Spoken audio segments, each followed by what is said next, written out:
We are back for another one, KAMPwild podcast.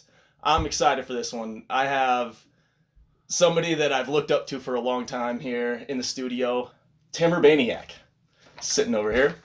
Welcome. How you doing? Thank you. Doing good. You look good. Well, I try to eat plenty and and stay alive. Grizz fan? Graduate. That's where my okay. that's where my doctorate in anthropology is from. Is from Missoula. Okay. Great folks over there. Yeah, there are.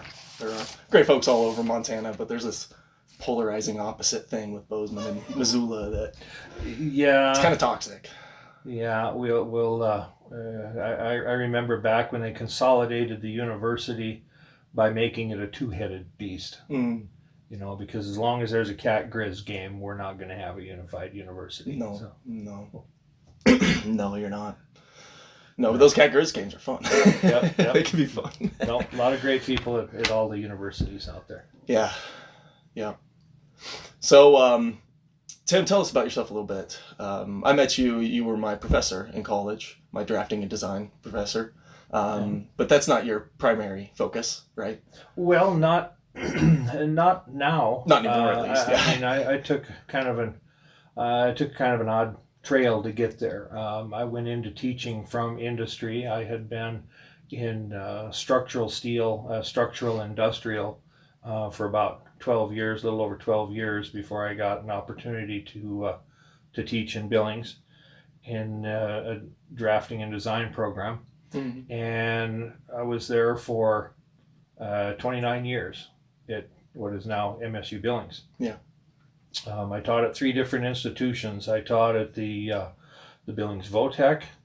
I taught at the city, I taught at the College of Technology, Mm-hmm. and then I taught at the City College. College of Technology, where I met you. Yep.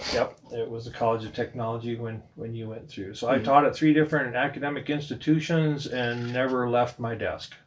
Always in the same spot. Just the building baseplate changed. Which is kind of similar to how I went through the 2 years that I was there. Mm-hmm. Pretty much the same computer.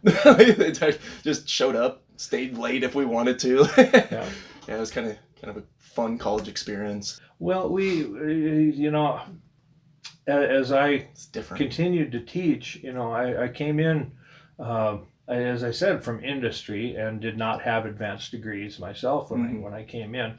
The more we merged with the university system, the more it was expected of faculty to pursue research fields and do things. So I became quite involved with finding ways to apply the technologies that were emerging in drafting and design to archaeological and historical projects. Mm-hmm. And so I did that. I had when 3D techniques first came along, if I wanted to model something in 3D, I'd look at some sort of a historic building or something of that nature to model. As global positioning systems came into play, we started using them to locate historical sites, and multimedia and photogrammetry and 3D scanning and all kinds of things. Instead of just using those in my research for things that people consider just straight drafting and design, I mean, sure, we can 3D scan a gear if you like, and certainly we had graduates that went on to do that. Mm-hmm. But for my research, I became more interested in 3D scanning artifacts or 3D scanning some of the rock art that is pretty much ubiquitous in Montana. It's pretty much found throughout the state. Of course, for rock art, you have to have rocks. Mm-hmm. But and then through years of history researching rock art, pictographs and petroglyphs, eventually became interested in historic inscriptions. Names and dates and other material that when new people came into the region, the new immigrants came in, they carved on the rocks too and wrote their names. And just like anybody that's climbed, not anybody, but a lot of people that climb the pyramids, they've signed their names up there, right? Historical names. And so I came to see that all as a continuing communication pattern. Mhm. You know, people left their mark years ago, thousands of years ago, and people continued to do that when they came west on the plains. When horses first came into the area, the indigenous people started doing drawings or carvings of horses because they were new and they were important to them. And they were mystical. Well, somewhat, but I mean they became utilitarian, but they were still. I may be thinking more of valuable. like South America down there. They I think when the conquistadors came over, they were thinking they were connected. When they first came over, yeah, that was a little different. Yeah, that was a little different kind of but I mean that's typically what you see. Whether you're talking about cave art from 30,000 years ago, or you're talking about homesteader art, from 100 years ago, there are similar patterns that continue through that human experience, and just more symbols.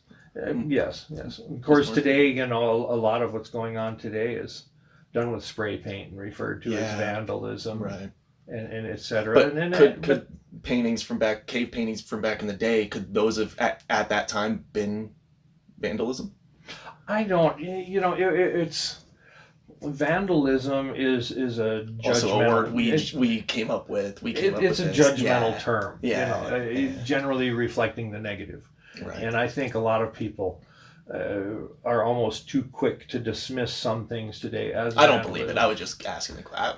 Just kind of curious. A lot of people ask that. I hear that all the time. I have referred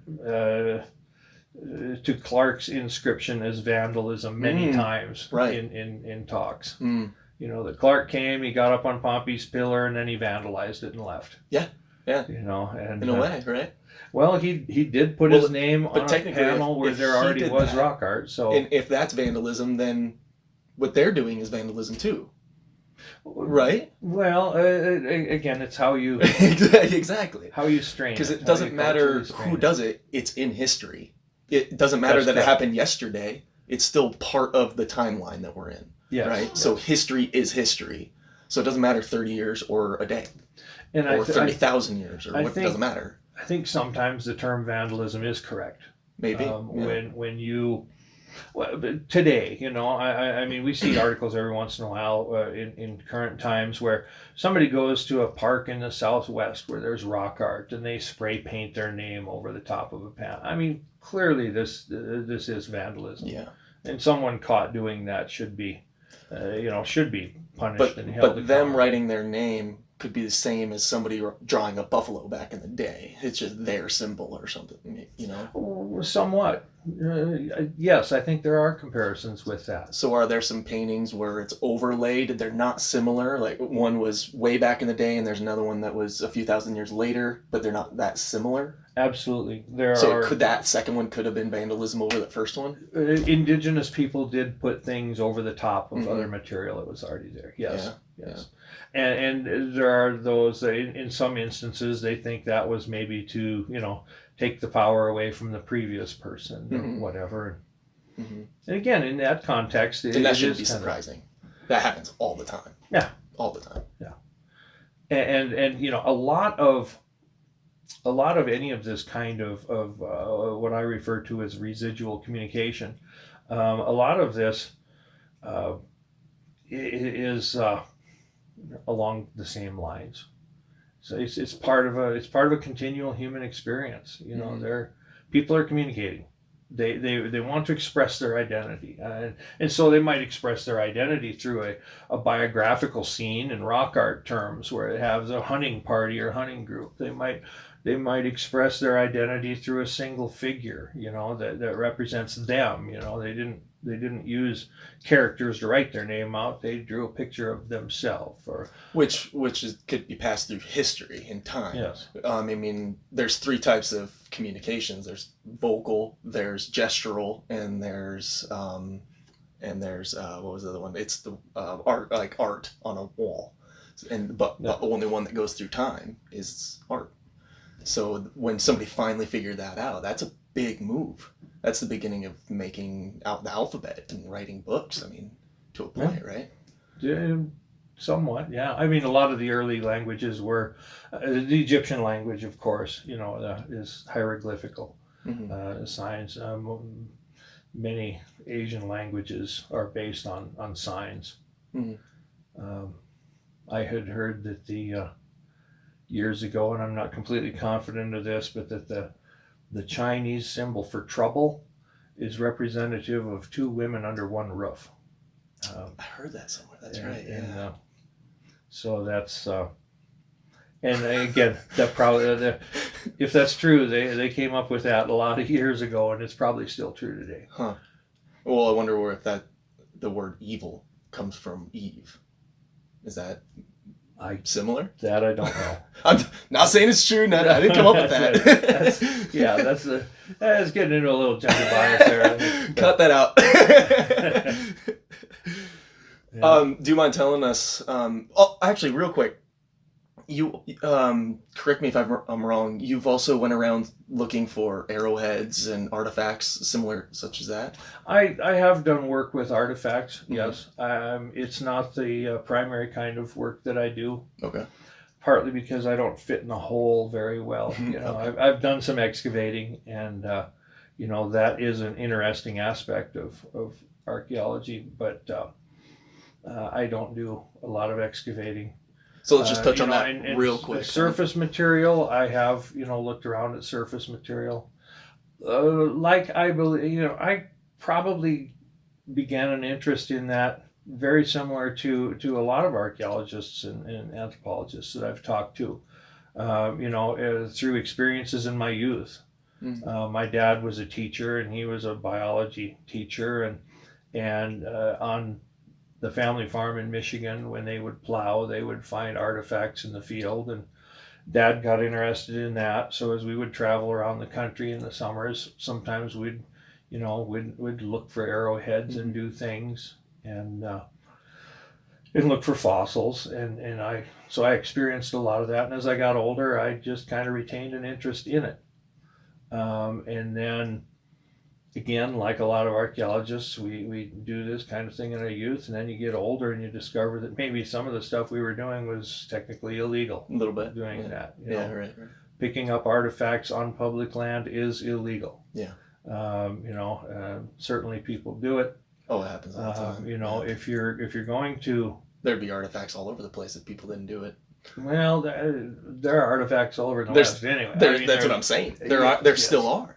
There would be a lot more, though. It's very difficult to protect everything, and there have been positive contributions made through private collections, but again, certainly under current law, if you're going to look for artifacts and you intend on keeping them, you better be on private land when you do that.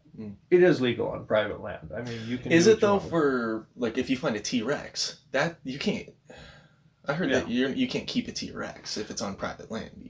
Well, I mean, any dinosaur fossils. It's been quite recent, within just the last couple of weeks, that they're still deciding court cases where they have determined now. I believe it's gone through the Montana Supreme Court, where fossils are not considered mineral content; they're considered surface find. And that's due to some... is that down to a certain level, or is... No, I don't think so. It's just considered that. And that's just happening? Yes, and that's really cool. That's through some court cases.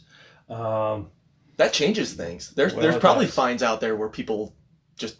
They've known about them, they just haven't said anything. Well, and if that changes, then we might know about some really cool finds. Anytime you have money involved...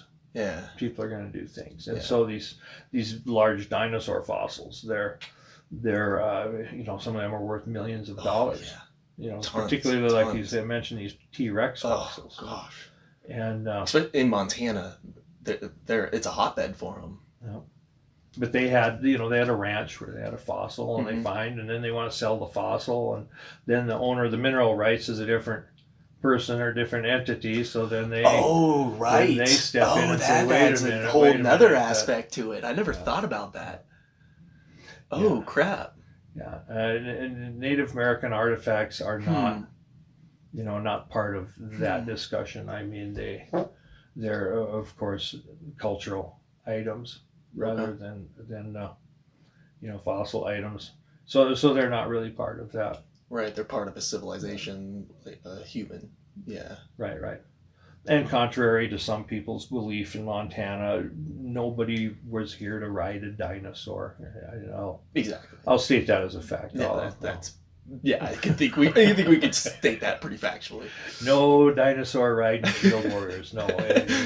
And a similar question that goes with the discussion of rock art. And I've been approached by people on this topic before. Have you ever seen any rock art in Montana that looks like it was, that it's aliens? Yeah. And I have been approached on that. I have been asked that, and I have seen figures that you look at and like you really question, but there are reasonable explanations for that. If we didn't mentally have a picture of like that big-eyed alien, right? If there was never like the movies and things that put that in our head, and you saw that on the wall, what would you think of then?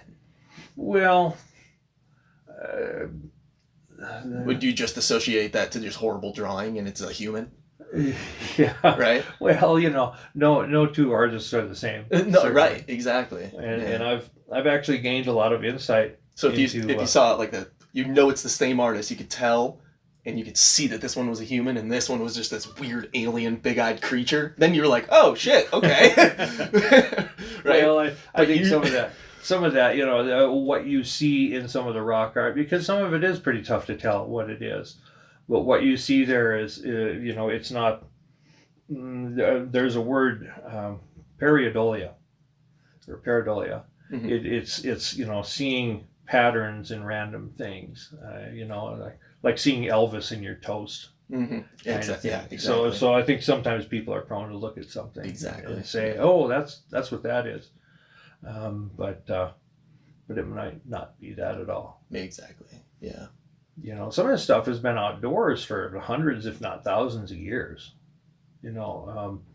While we do have pictographs and petroglyphs, that being material that's painted with pigment and material that's carved or incised. Okay. Having them storing these art resources on a cliff maybe isn't the best place to put them. Yeah. But things become faint after time, and they can become pretty hard to see.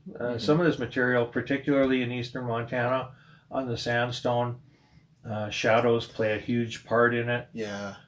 And the visibility of some of these figures changes during the day, depending on where the sun is.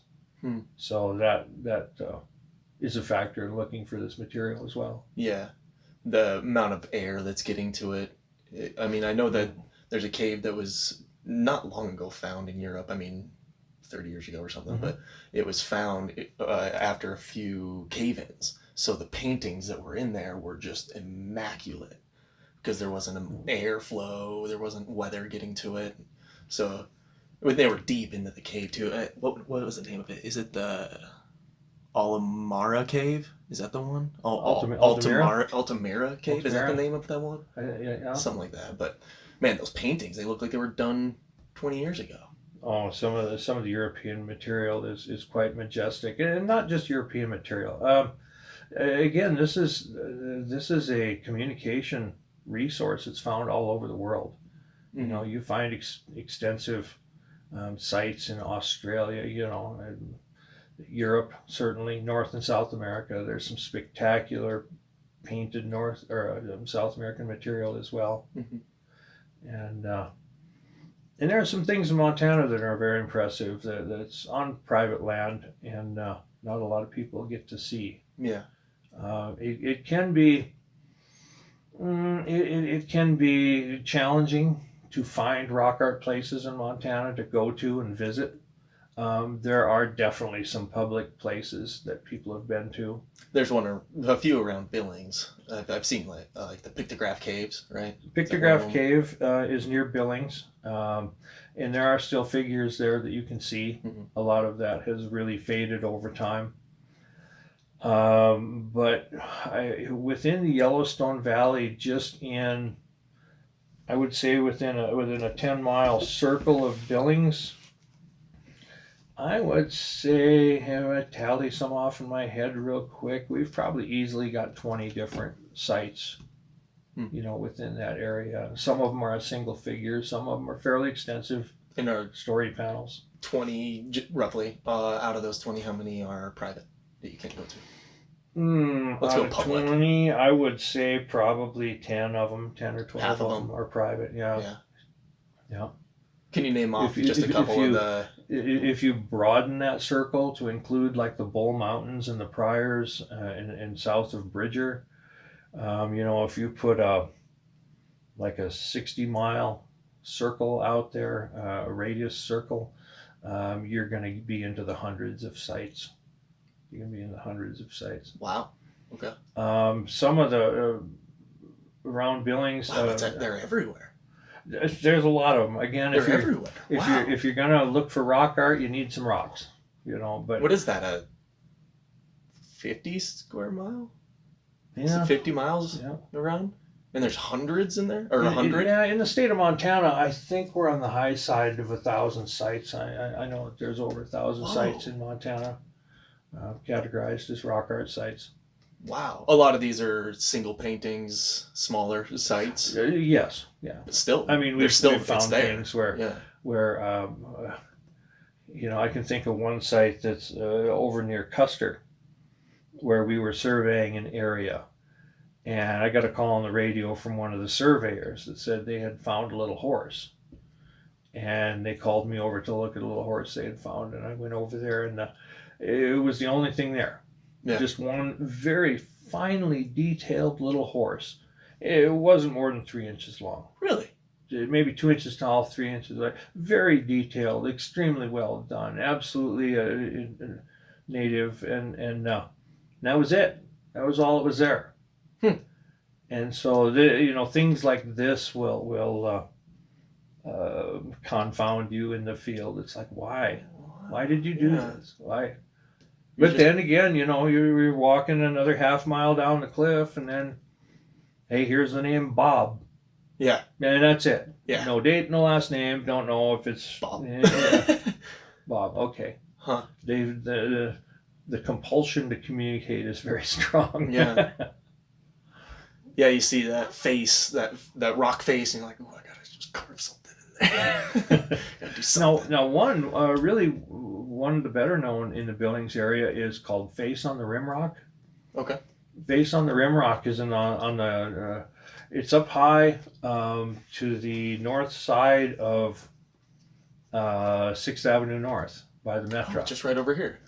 Yeah, there's a parking lot where if you pull into the parking lot and look across the street up on the cliff, maybe with binoculars, you'll see a face up there. It's about, by my recollection, it's a 4 foot across circle.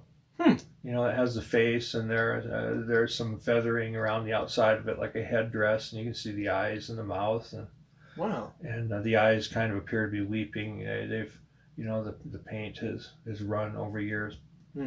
But that used to be a burial ground, kind of over where Boot Hill is.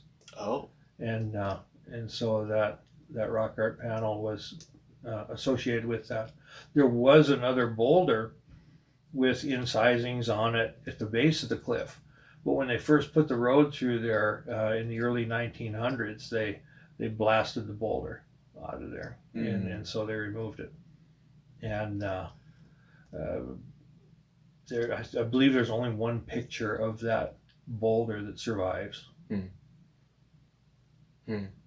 Do you want that beer? I do. Get me one too. Give me one too. Thank you. Thank you. Yeah, bulldozing sites. That's a thing. They're starting to find records and partials of mounds all across North America, Central America, South America, but especially North America. As we were coming across, they were just bulldozing them down and putting in fields and putting in housing and thousands and thousands of mounds that Native Americans built way back in the day. I mean, we're talking about 10,000 years ago plus. These mounds were built, and they're just wiping them out, and they're very faint now. Very, very faint. Like the Serpent Mound. Have you ever seen that? I've seen pictures of it. That is unbelievable. That is unbelievable. That Serpent Mound is insane. Yeah, there were a lot of mounds built in the Americas. I don't know the dates of some of those. I know they continued up into certainly when European immigrants arrived. That those areas were still occupied. Yeah, there were far more people in the Americas when Europeans arrived than I think generally people think. Yes. Yeah. There were a lot of people here. And I think they've found civilizations that like way back in the day, that there was like an East Coast civilization and then a civilization that was centralized around like New Mexico and Arizona, and they have trade routes between the two of them. I don't know. I haven't looked into that a lot. I just heard this recently, but that would change a lot of ideas about when North America got popular. People came to North America. People came here. Yeah.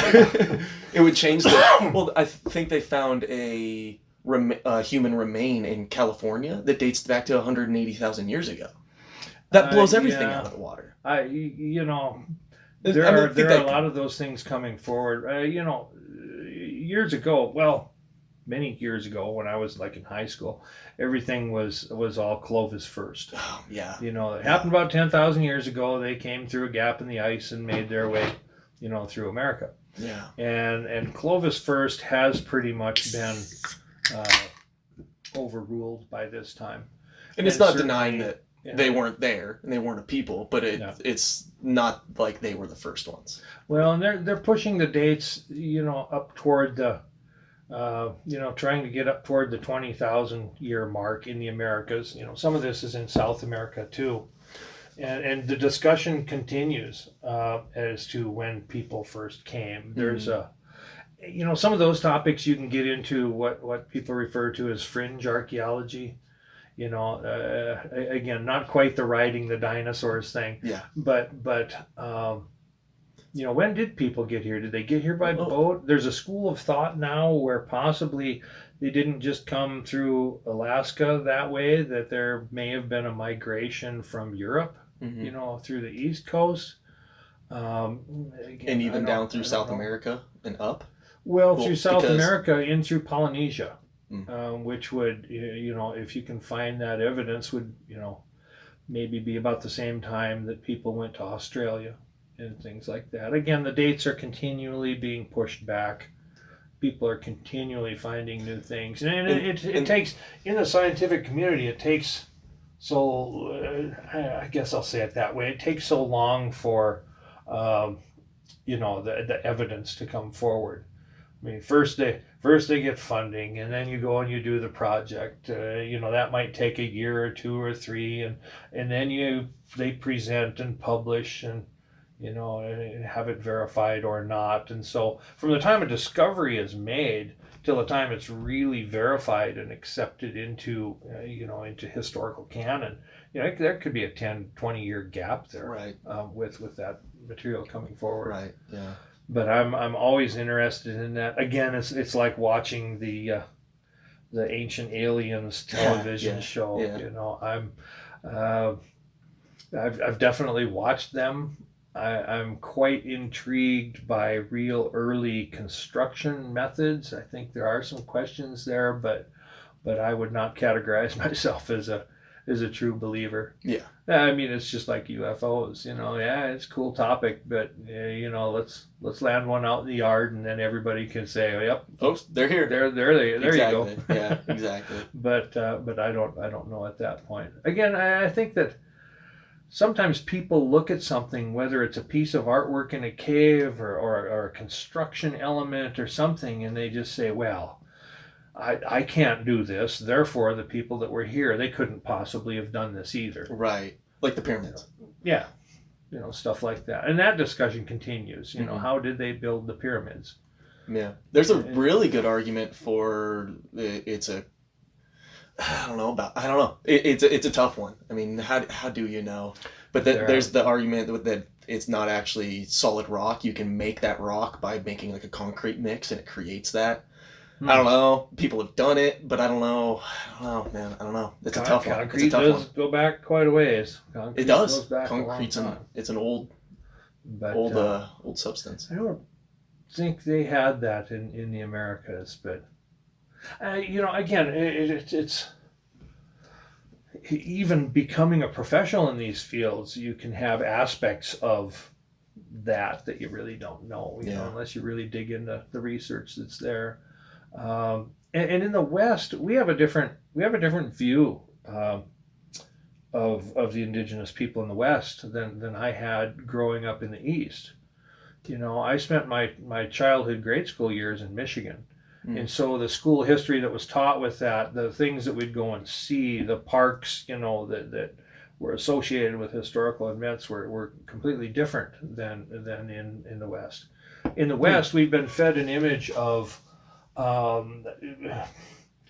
people riding horses, dragging their teepees behind. You know, these large teepees and everything.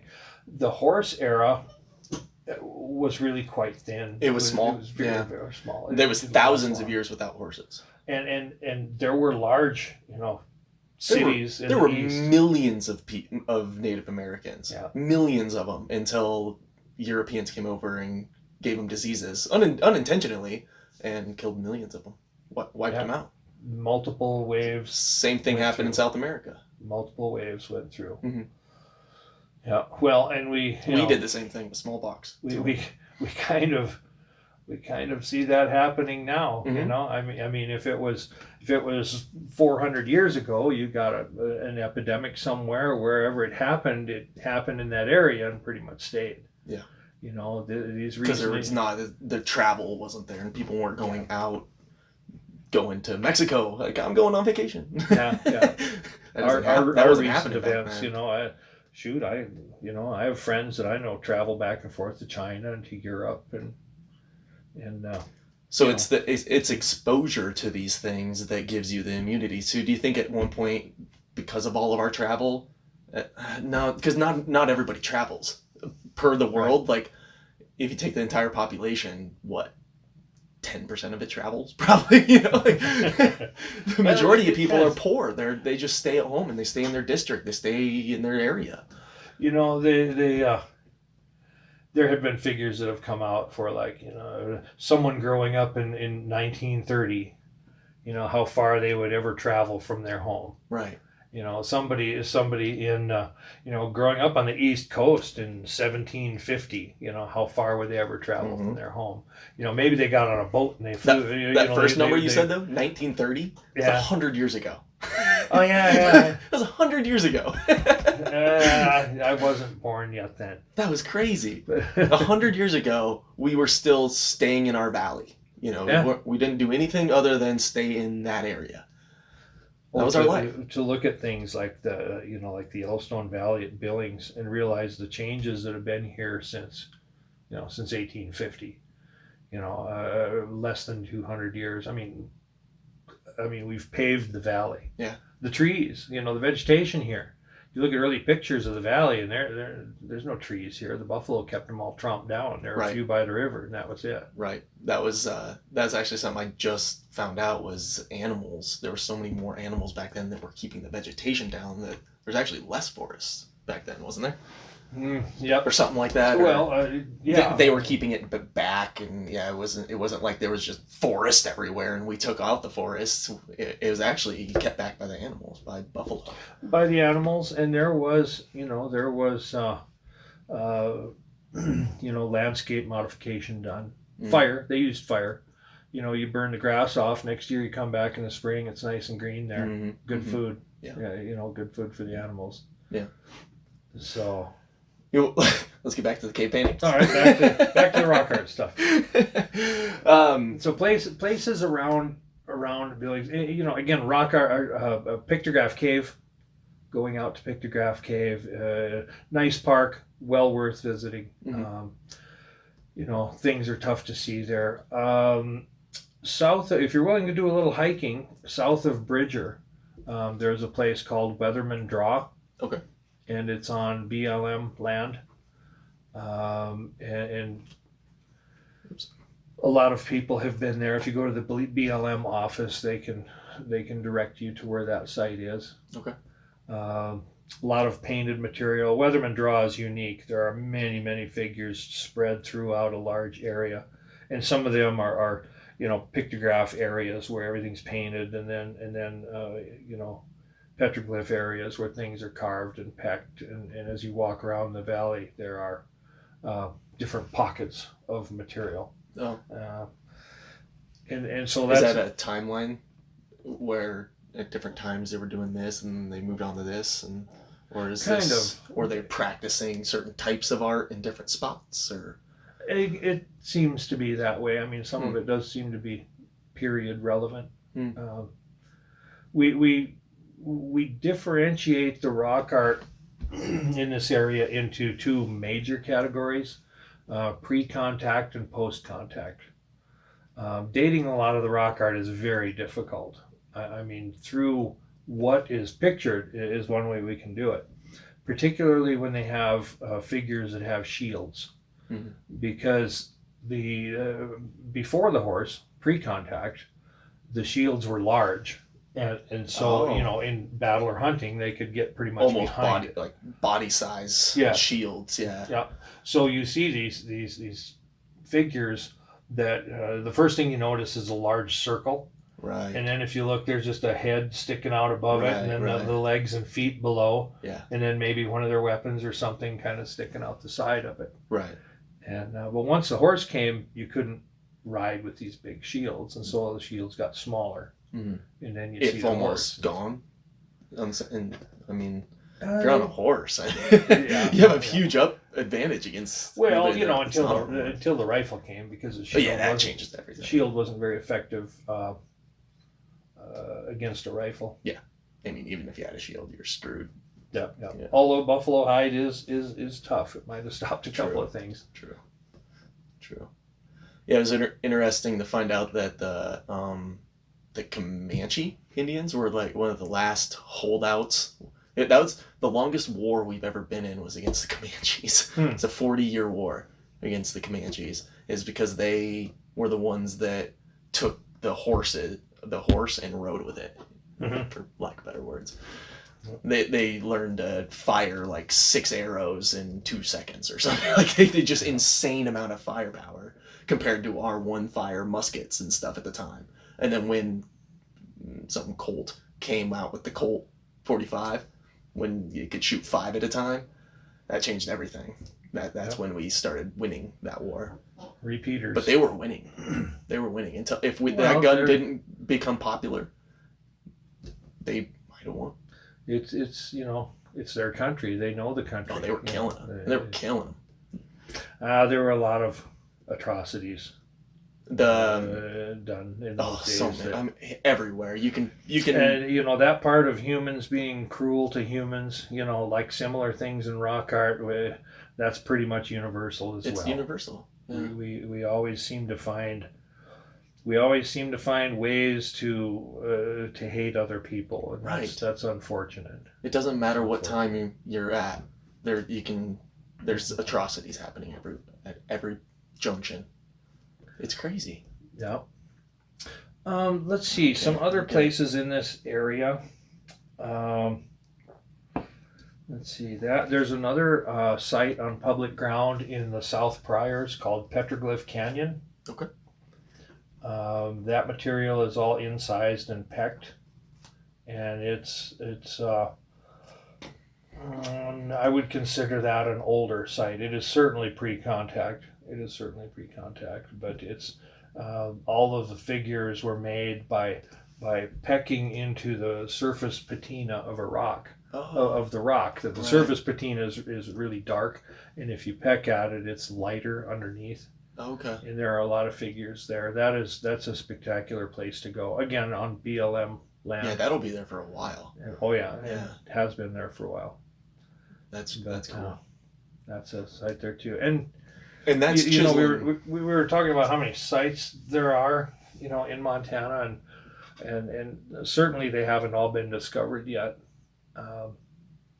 There are new sites that are still being documented. And if they're so small, like you said, that horse was, I mean, easy to overlook. Right. Can be easy to overlook. You have to be once you've done this for a long time, you know what to look for.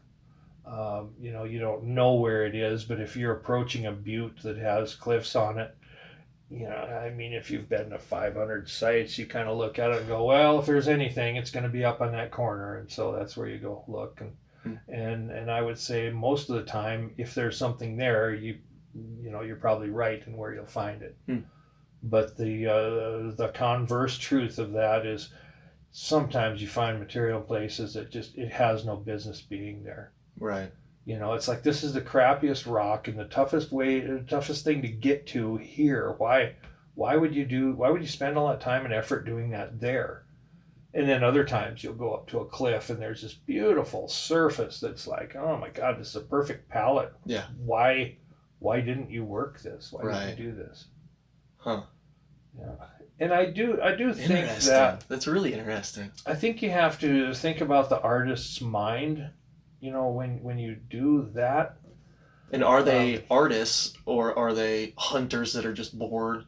Are they, I mean, technically they're still artists, but are they going out there to paint those, or are they just bored in the moment and doing it? There are those that say that, when we use that common term, rock art, there are some people that say, well, it wasn't art. That wasn't art. I mean, it's art. You can't deny it's on art. The basis of like, it wasn't created because it was intended to be consumed as art. Okay. Kind of a thing. Okay.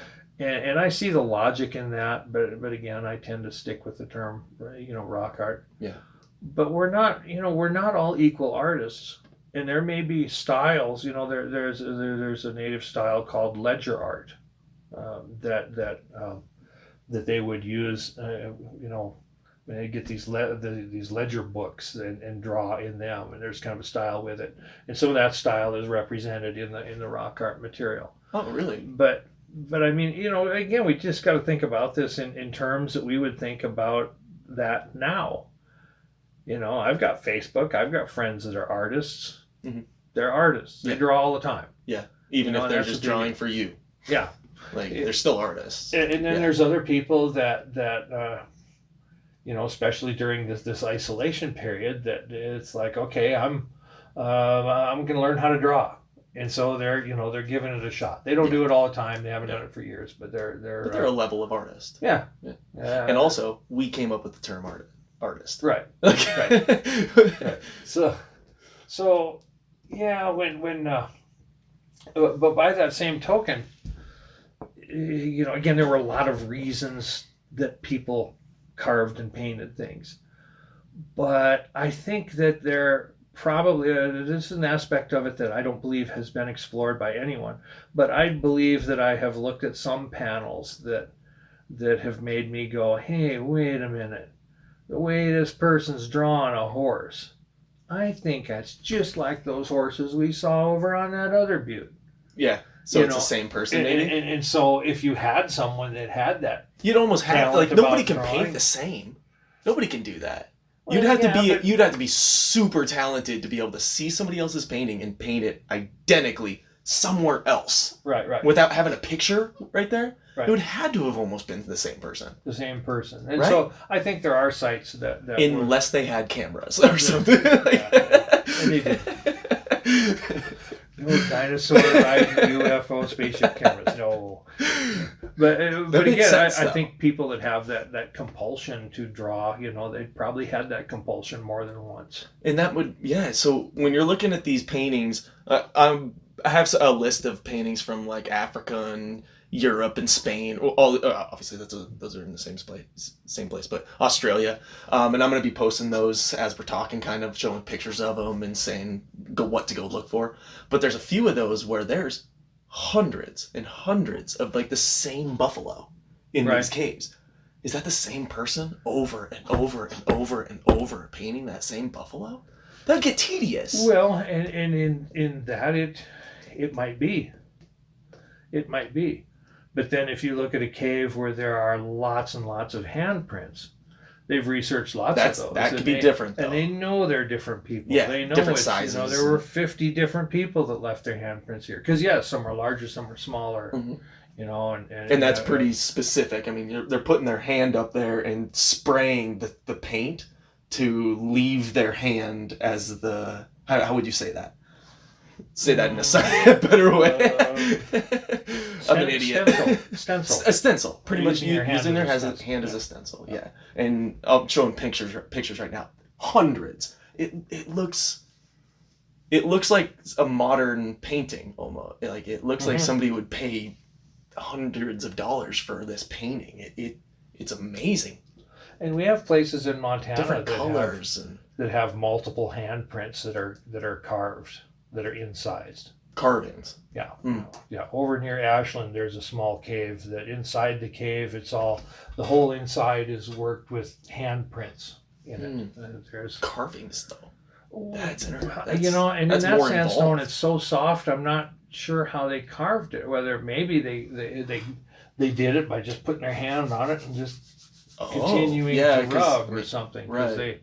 They don't look as they're like, really, really smooth. Yeah. They don't look like they're chiseled out or incised out of it.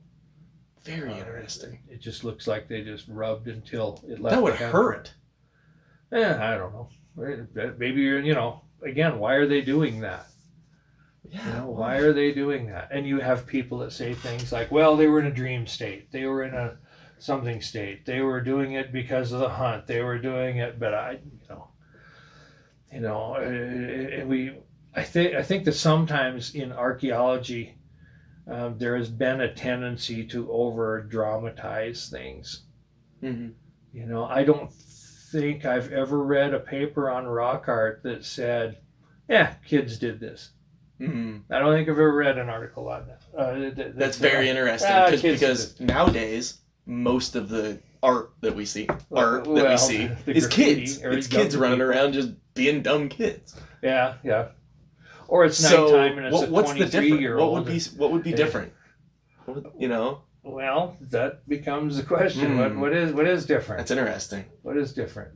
None of their little kids ever did any drawings of dad on a horse, and wouldn't it be a crude drawing? Wouldn't it be exactly? Do we have crude drawings? We're saying that we do. They're smart by creating these artistic drawings, but maybe it was just kids. Well, I think some of it was. I think that I'm just being funny. No. I agree with what you're saying there. I think they're. We can't pigeonhole this. We can't pigeonhole rock art and say. I don't believe and say, this is all sacred and it was all done because of this. Was some of it sacred and done because of that? Yes, it absolutely was. Is some of this material ceremonial? Yeah, I think it was. But by the same token, I think we have to look and say that, hey, there might have been kids that did something somewhere. I don't think you can completely exclude them. Right. I don't think they went around the camp and say, all right, we just carved a horse up there. I'm going to whoop your butt. I don't. You found thousands of sites. You're saying none of them were done by kids? Right. That's the math doesn't add up. That's what I would say. It's like saying men and women. There are, some people early on in the research of rock art, and the research of rock art is fairly new comparatively. It is. Even into the early 1900s, it really wasn't being given a lot of credence because it couldn't be dated and it couldn't be quantified and it couldn't be. People didn't care. Yeah, they didn't. Yeah, they didn't really care. It wasn't what they were after. Yeah, they were more living day to day. They weren't looking back in history trying to. Well, there certainly were archaeologists and everything, but not to the degree we have.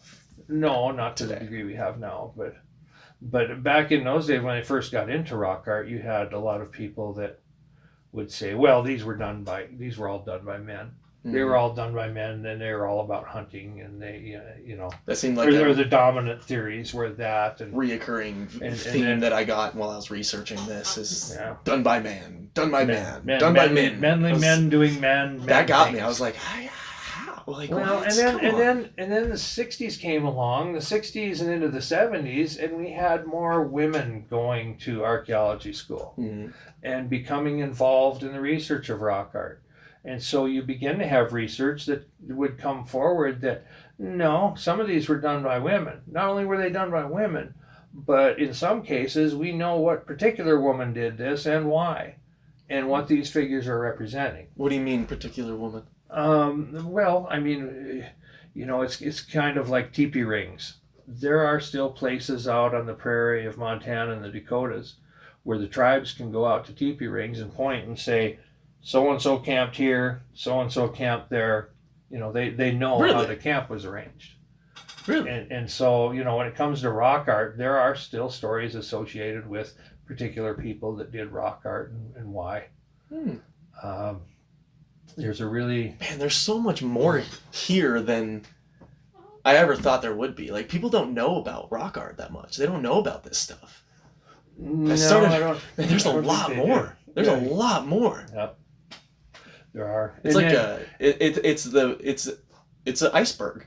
Like the amount you see above the surface, and then how much is below the surface.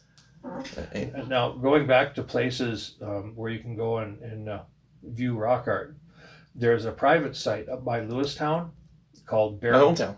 That's where I grew up. Bear Gulch. Oh yeah. To the east of Lewistown. Okay. Very impressive site. Really? It's a huge assortment of pre-contact figures. What's the name of it? Bear Gulch is the name of it? Bear Gulch. Okay. Yep. And if you get on I've the heard of web, that. if you get on the web and search for Bear Gulch, you can find Macy Algren's. Macy Algren is the owner of the site, and her family runs it. And for a fee, they give tours. And I'm going. They have facilitated research there. There's a book out about the site, and it's very impressive. Awesome. Very Maybe impressive. I'll go do a video for them if they're okay with that or something. Oh, it's you can find a lot of material about that site. Yeah. Bear Gulch. That'd be awesome. Fantastic place. Hell yeah. Yeah. So there, there's somewhat of I grew up there. I never knew that. Yeah. I've heard the name, but I didn't know that. That's crazy. Okay. Yeah. No, that's I want to do a lot more research. This is cool. There are there are thoughts that go away and don't come back. Oh yeah, sorry about that. No, that was me. I can just keep it going. What about the similarities between the ones around here, North America sites, and maybe sites with Europe and Africa and Australia? As far as commonalities? Yeah. There are commonalities in both the material used to create some of the rock art and the things depicted. When it comes to the human form, I mean, that's a ubiquitous figure. Right. They all don't look the same. I mean... Artistically. rendition. I mean, there are some particular style sets in North America, and some of them match South America, and then there's some other African figures and figures in India that are considerably kind of different, more detailed, a little different style. The leg has a different bump on it or something, right. and then all of them in that area have that style. There's a material called red ochre. It's they take that iron oxide and is that crush it and ochre. Ochre is another way of somebody said ochre. Yeah, ochre. Is it called? Is it ochre? Yeah, it's ochre. I've always heard okra. Well, that's a vegetable. Is it a vegetable? Yeah. I kept hearing it all day today. Okra. They kept saying it wrong. That's funny. It's ochre. Okay. I believe it's ochre. Okay, good to know. Yeah. Ochre. And so they powder that pigment and then mix it with something, some kind of a bonding agent, protein. Like a fat? Yeah, like some fat or egg, something, right. and do that and apply it. And that material you find all over the world. You find that red material used everywhere. And charcoal, of course, is something kind of common. But the red ochre is something that I've always been kind of interested in, because you find that pigment used in very old paintings, and yet it's around the world. Yeah. So it's like, how did this knowledge of this mineral get taken around the world, prior to a time when we think people were moving around the world in that way. I like the way you said it, we think. I think we still don't know more than we know. Oh yeah. I think we still don't know more than we know. Oh yeah. Yeah. The process of finding rock art sites, new rock art sites to go see, there's almost kind of a I don't want to say cultish approach to that. I mean, there are some people that are not archaeologists, they're not anthropologists. They just want to go see them. They just want to see it. Maybe take some pictures. And that's it. Check it out, and that's it. Yeah. That's their only motivation for going. But it becomes a passion with them. I heard about a guy, there's a guy with a ranch, he's down over by this place, and I heard that if you talk to him, he'll let you go look at it. And so, there are people that's pretty much their hobby. They want to go look at rock art stuff. And some of those people are very good resources. I know that there are some folks like that I talk to every once in a while. They have taken me out and shown me sites that I never would have found otherwise or seen otherwise. Yeah. So there's kind of a network of connected people that go and watch these. Yep. Yeah. So there's more there than just the mainstream. Yes. Yeah. Yes. And there are a lot of private landowners that are fantastic stewards of these cultural resources. And then there are some that just don't want to know if they're even there, and they don't, making a cold call at a ranch to, knock on a door and say, "Hi, I'm an anthropologist, just driving by, saw you had a cliff there. Do you mind if I take a look at it? Is there any rock art or inscriptions on it? Anything like that?" Right. There are some people that are like, yeah, go ahead, take a look. And then there are, I've had those experiences where they're like, if I found any of that crap, I'd dynamite it off the cliff, And I mean, there are all kinds of people in the world. Yeah. And what brought you to say that, though? Why would you dynamite history? There are people that are still, there's tremendous amount of misunderstanding about cultural resources. I've talked to ranchers that have said things like, "Well, if you found a bunch of teepee rings out there, the government come take my land." Right. No, never happened. It's never happened. "Oh, I found that rock art, they'll take that from me. They'll come." No, they won't. No. It's like placing sites on the National Register. I've had people that I've talked to about the possibility of putting sites on the National Register where they're like, "I don't want to do that because then the government can tell me what to do with my land." Right. No, they can't. As a matter of fact, by law, if we put this old cabin on the register, that's fine. You want to get rid of it, it's your right to take a bulldozer and plow it in. I don't know why you do that, but by law they can. Right. It's their property. There's still a lot of fear about people finding that. But just the knowledge of it being there, even if it gets bulldozed 10 years from now, there's still the knowledge of it. It gets recorded. Yes. That's a beautiful thing. Even if it got bulldozed later. Knowing about it is a beautiful thing. Right. And there was an example. I was on taking one picture at least. Cool, there it is. I was on the Historic Preservation Board for a couple of terms, and there was a site that we had voted in, a building in Kalispell, I believe. It was an office building, and it was a Frank Lloyd Wright building. And so we put it on the National Register. And another guy come along and bought the building, and the community was encouraging him to, are you going to fix it up? Are you going to do the thing? Nope, literally in the middle of the night, dozed it in, crushed it, got to put a new office building here. Were they within their rights to do that? Just because Yes. somebody said that?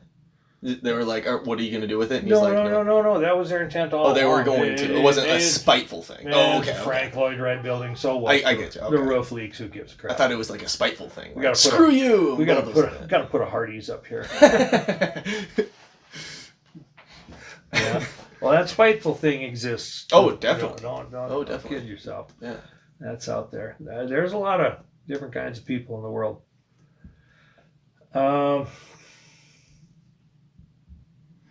Let's see. And like you said, though, there's arrowheads in fields all over.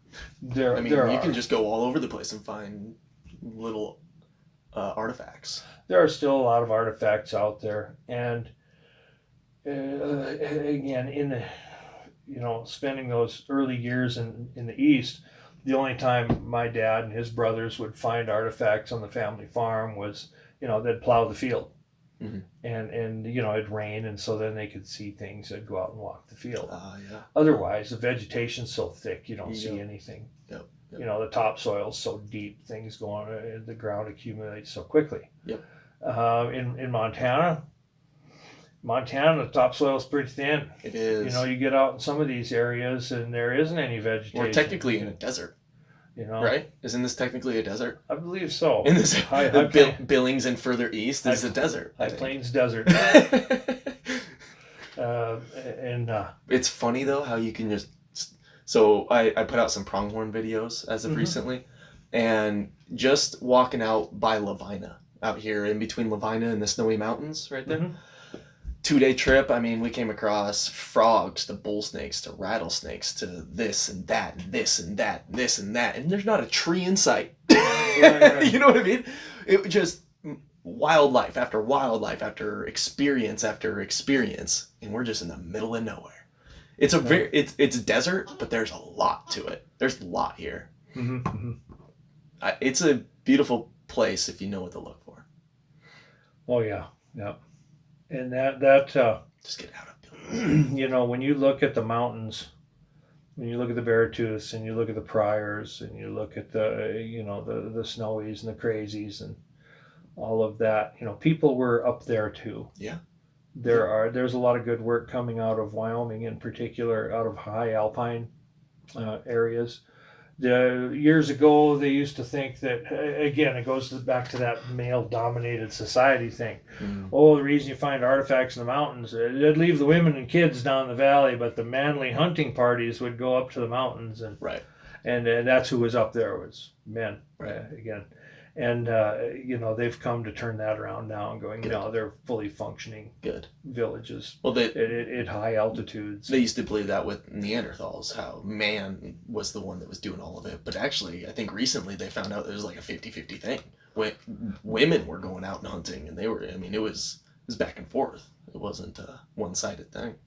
Right. Well, we apply our own biases. We apply our own biases to the history of the past. Yeah. So but there were a lot of people at high elevations, and a lot of people have known this for many years. We just didn't. That material wasn't getting published. Really wasn't being researched. And again, now the high altitudes are being looked at pretty strongly. Mm-hmm. But again, at high altitude, a lot of the ground is exposed. Yeah, no topsoil up there. No vegetation, not much a whole vegetation. lot. I mean, you have grass, you have moss and things, but you also have blown open areas where there isn't any, where there are glacial gravel fields. And so another area of archaeology that has really come into its own in the last, certainly in the last decade, is high altitude archaeology or ice patch archaeology. That since all of this ice is receding, it's exposing things. It's exposing, weapons, tools, baskets, and there's some material that have come out of the Beartooth Mountains that is very old. Atlatls with markings still on the shafts, woven baskets. thawing out of glaciers. Hmm. Finding buffalo bones at 10,000, 11,000 feet. Yeah. Things like that. Crazy. So the more people look around, again, the more we find. Let's quickly touch on the animals that used to be in North America, because let's look, for instance, the horse. It originated in North America, and then got taken, or no, it went. They believe it went across the land bridge, and then got wiped out in North America, and then got brought back across the sea by the Spaniard. That's just one example of just crazy. That's kind of a generalization, but yeah, we had the. Oh, definitely. We had that's a topic for a whole right. So right. I just touched on it. I mean, we didn't have these little tiny horses here that they herded across and everything. I mean, this was Pliocene, I believe. Yeah. Pliocene, the Eohippus, and some of those, and we had little horses, a 3-toed horse. Yep. In North America, and then they went away, and eventually, like you said, were brought back from the Europeans. Definitely modified a long time later. Yeah. Oh, yeah. But yeah, we did have creatures in North America. That were here, and there's a little bit of evidence that those large mammals were hunted.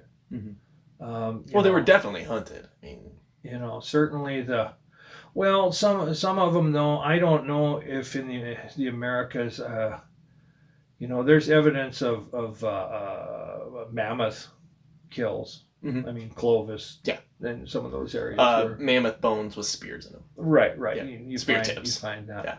I don't know if we have anything in North America. And again, I just don't know this, but as to whether we have a saber-toothed tiger with a spear point in it, or a giant sloth. Now that almost doesn't 100% prove though that we killed that animal though. They could have done that after the animal was dead. I don't see why you would ever do it, but you could, right? Yeah. Like scavenging the animal and come up on it and stab it to make sure it's dead. Well, I think it depends on your hunting situation. I mean, if you come up on it and it's stuck in the La Brea tar pits, you could jab at them till they go away. Yeah. Or if you trap them in a canyon. That we go around killing mammoths all the time just because you found one site. I don't know. Oh, right. Yeah, well, it's like the buffalo. They were able to kill them, but not every day. Yeah. It wasn't before the guns. Right. Yes. Yeah. Once we had the guns, we killed the hell out of them then. But I think I think we should give them more credit than maybe we're fully aware of. I bet they knew how to bring them down. Oh yeah. And they had places where they'd take them. But there were 200 million mammoths. Right. I don't see that happening. I don't see humans killing 200 million mammoths in a short window of time. Well, it wasn't like. I don't know. And there are rock art people. There are panels where people are saying, "Yep, this is a mammoth on this panel." Particularly down the southwest, there's some Utah material down there, maybe some Texas material. Mm-hmm. And of course, then there's multiple camps on that. That's not really a mammoth. You're seeing a horse somebody drew badly or something. And it's like, it kind of looks like a mammoth to me. Right. And why does this one look like a horse? If you took. You can take almost any animal, a bear, a mammoth, a whatever. A lot of the rock art is drawn, in a side view. Mm-hmm. Here's a side view of the animal. Yep. Well, what if they drew it front on? Yeah. I have no idea what that is because it's a different drawing of it. Yeah. That's interesting. So, nobody ever tried that. And with except for humans. Right. Humans are the only ones that you draw front on. Well, and later when you come into That's interesting. when you come Never thought into about drafting and design technique, it's like, okay, here's the side view, the top view, the bottom view, the end view kicks out, the things. Yeah, they weren't doing that. No. They weren't doing that. No. And you see it with again, you see those kinds of artistic technique embedments in the rock art, again, worldwide, and then continuing when you get into the homesteader and settler stuff. Mm-hmm. The way they drew their houses. Yeah. The way they drew them in a wagon. They drew it from the side. They didn't do 3-point perspective. Simplest way of doing it. Yep. Yeah. Simplest way of doing it. Yeah. And getting the point across. Yeah. Yep. Awesome. Well, we hit an hour about 10 minutes ago. Yeah. Cool. You said you gotta get going. Yeah, I gotta get home and get some supper in me here for a bit. I was just thinking of kind of a summation thing we could throw out there. I can do kind of a summary prattle if you want me to. Oh yeah, definitely. Here, I'm gonna grab a beer and I'm just gonna settle in. Oh, okay. I don't know if I'll last the whole beer. No, you're fine. You're fine. Do your thing. I really enjoyed our conversation, though. This was awesome. I haven't talked to you in a long time. It's great to get back in touch with you. Well, I thanks. I appreciate that, and I like talking about this stuff. Yeah. Clearly, if people are interested in artifacts, seeing rock art in Montana, things of that type, a couple places you can go. Of course, with artifacts, you can always go to the local museums and see things there. Mm-hmm. Some museums in the state are better than others at explaining the artifacts. The Historical Society Museum in Helena is an awesome place to go. They've got our historical lineage on display. Okay. And that's a great place to start. When it comes to rock art, again, Weatherman Draw, Petroglyph Canyon, Pictograph Cave, Bear Gulch, those are great places to start. And then if you continue to be interested, you can always reach out to the Montana Archaeological Society, members of that group, okay. Or the State Historic Preservation Office in Helena, and they'll be willing to discuss things with you. I would say that certainly with rock art, that when you start those inquiries, people will view you suspiciously at first, and over time will come to trust you and share more site locations with you. Yeah. But initially, you can expect not to find somebody to say, here, give me your GPS, I'll plug in 20 sites for you and you can go check them out. And that's why it was hard to find information on these sites. I saw some pictures of like Pictograph caves and the bigger names that you said, but anything other than those top like 3 or 4, I couldn't find anything. And again, with the Montana Archaeological Society, the society publishes a journal and has for many years. And there are places you can go and reference those journals, and there's lots of articles about rock art there. Okay. And then you just got to get out there. Yeah. You just got to get out there and look around. If you're walking along a cliff line somewhere, pay attention. You might see Bob somewhere. You might. Oh, God. Or a little horse.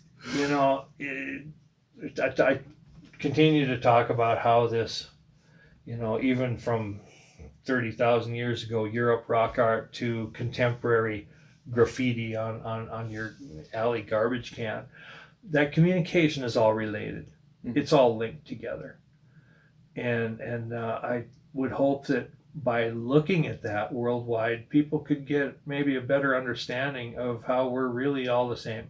Mm-hmm. Through anthropology, I have come to realize that people are basically people, and that people do things for a reason. And that's pretty much the most core anthropological things I can come down to. Yeah. We've been being people for a long time. Yep. It's not going to change either. I hope not. It's a good way to finish it. Tim, right. thank you so much. Thank you. It was good seeing you again. Yeah. Like and subscribe. It's the easiest way to support content creators like us. And also, it's free. So why not?